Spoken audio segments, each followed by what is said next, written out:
straighten this track back up. So here what we did, we just got done putting this roller back in. It was popped out of the track. We're gonna also straighten out this guy here. We're gonna add a little support bracket called a strut, just to straighten it back out. Really every door that has an opener on it should have a strut on the door. He doesn't want to go through with springs today, so we're just only adding one strut, not two, so we don't mess with those springs too much.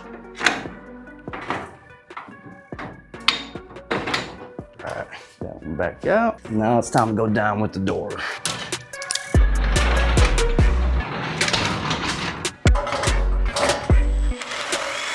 Yep.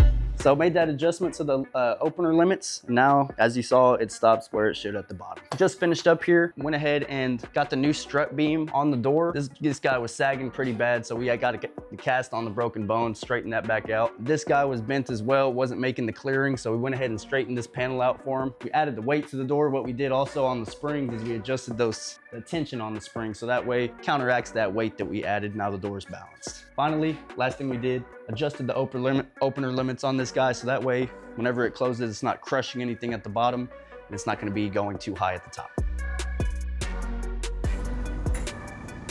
So today we went ahead and replaced the springs on this wood overlay door. Reason being is because the cable had snapped on the door. When those springs get too relaxed or too heavy, too old, that's something that can happen. It's real dangerous having that cable snap on.